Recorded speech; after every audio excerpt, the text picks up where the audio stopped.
नमस्कार दोस्तों। डे 1 के लेसन नंबर 2 में आप सभी लोगों का बहुत स्वागत है।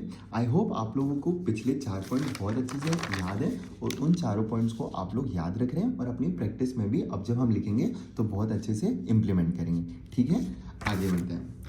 अब हमारी जो हैंडराइटिंग है वो कुछ स्पेसिफिक कारणों की वजह से या तो बहुत सुंदर हो सकती है या फिर बहुत गंदी हो सकती है।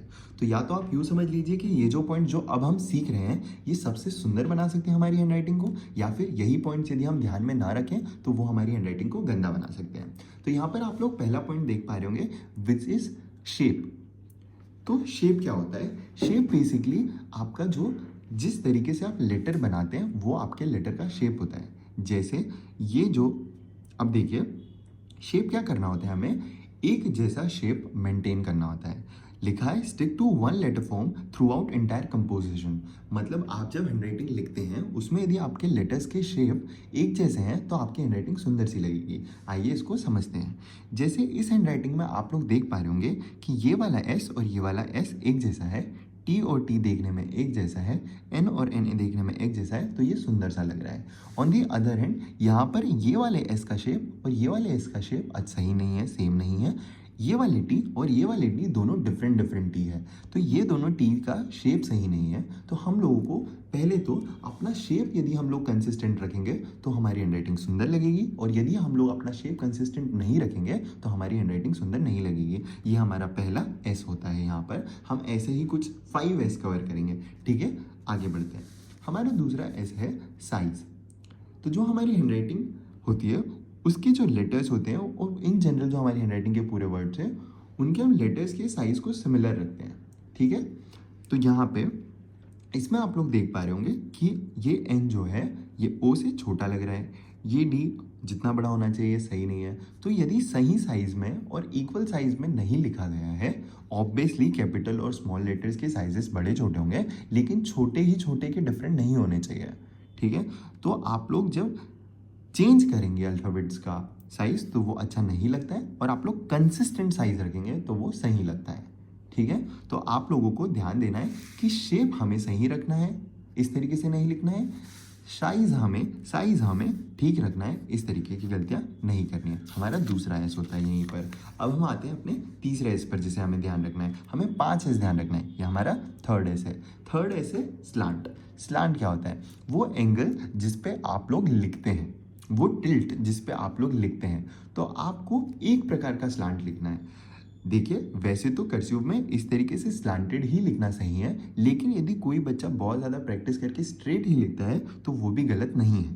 गलत है जब आप एक स्लांटेड टेढ़ा लिखेंगे, एक का स्लांट आपका सीधा होगा, एक का टेढ़ा होगा, एक का सीधा होगा, तो फिर गड़बड़ है। तो आप लोगों को स्लांट अपना फिक्स करना है और डिसाइडेड स्लांट ही लिखना है। ठीक है, और प्रेफरेबली कर्सिव में टिल्टेड लिखना होता है। टिल्टेड भी लिख रहे हैं तो प्रैक्टिस करेंगे हम लोग, आप सब लोगों को अच्छे से सिखाएंगे कि आप लोगों का स्लांट एक जैसा कंटिन्यूस रहे। ठीक है, यही होता है हमारा तीसरा एस।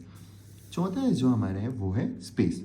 जो स्पेस होती है वर्ड्स के बीच की, वो कंसिस्टेंट होनी चाहिए। यदि आपकी हैंडराइटिंग में ये कंसिस्टेंट नहीं है तो आपकी हैंडराइटिंग बिल्कुल अच्छी नहीं लगेगी। सिमिलरली अल्फ़ाबेट्स के बीच, लेटर्स के बीच भी कंसिस्टेंट स्पेसिंग होनी चाहिए। बहुत ज़्यादा ऐसे कंप्रेस नहीं होनी चाहिए और बहुत ज़्यादा ऐसे स्कैटर्ड भी नहीं होना चाहिए। बहुत दूर दूर भी लिखेंगे तो वो अजीब लगता है, बहुत पास भी लिखेंगे तो वो सुंदर नहीं लगता है। आप लोगों को कंसिस्टेंट स्पेस रखनी है वर्ड्स के बीच, और एक मीडियम सा सिंपल सा एक स्पेस मेंटेन करना है अपने लेटर्स के बीच। तो यह हमारा चौथा एस होता है जो कि है स्पेस। और पांचवा एस जो हमारा आता है, जो आप लोगों को सभी लोगों को बहुत ज़्यादा ध्यान रखना है, विच इज़ स्पीड। स्पीड क्या है कि जब आप लोग इस कोर्स को अब कर रहे होंगे, इस पांचवें एस के बाद जो हमारा अगला लेसन है डे 2 का, उसमें हम लोग फॉन्ट्स ही प्रैक्टिस करेंगे। तो अभी हम लोग इस चीज़, इन पांचों इसको बहुत अच्छे से समझ लेंगे तो बहुत ज़्यादा हेल्पफुल होगा कि हमें अभी बहुत ही आहिस्ता आहिस्ता बनाना है, बहुत ही स्लोली स्लोली हमारे फ़ॉन्ट्स को बनाना है हमें, क्योंकि हम लोग सीख रहे हैं। यदि हमने इस कोर्स को होमवर्क की तरह जल्दी जल्दी कर लिया तो यकीन मानिए आप लोगों की हैंडराइटिंग नहीं चेंज होगी। लेकिन यदि स्लो स्लो चले, जैसे क्या होता था, मैं आप लोगों के साथ एक छोटी सी स्टोरी शेयर करता हूँ इस कोर्स को स्टार्ट होने के पहले।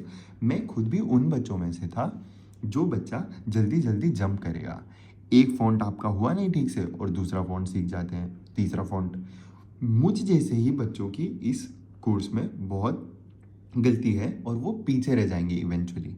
आप लोगों को सही तरीका यही है कि उसको हम लोगों को एक फ़ॉन्ट जो है उसको पहले बहुत अच्छे से करना है, फिर अगले फ़ॉन्ट पे जाना है। ठीक है, तो आप लोग एक बार फिर से इन पांचों एस को देख लेंगे कि वो 5 एस क्या है। ठीक है, आप लोगों को याद रहना चाहिए कि शेप सही रहना चाहिए, ठीक है, फिर उसके बाद साइज सही रहना चाहिए, सेम रहना चाहिए, स्लांट हम लोगों ने जो डिसाइड कर लिया उस तरीके का होना चाहिए, और फिर स्पेस हमें कंसिस्टेंट रखनी है वर्ड्स के बीच, लेटर्स के बीच मीडियम सी स्पेस, बहुत कंप्रेस नहीं, बहुत स्कैटर्ड नहीं, और स्पीड हमें मेंटेन करनी है, बहुत स्लोली लिखना है इस कोर्स के दौरान।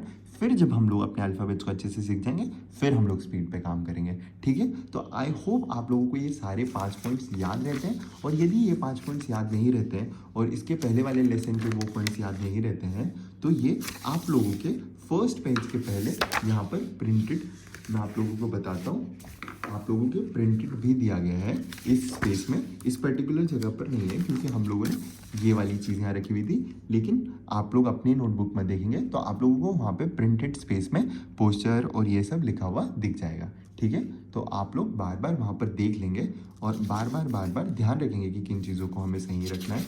ठीक है, आई होप आप लोगों को सभी अच्छे से समझ में आ गया। अब अगले लेसन से हम लोग अपने बेसिक फ़ॉन्ट स्टार्ट करेंगे, तो मिलते हैं फ़ॉन्ट्स वाले लेसन में। आप सभी लोगों का यहाँ तक मेरे साथ बने रहने के लिए बहुत बहुत धन्यवाद। All the way best to all of you guys.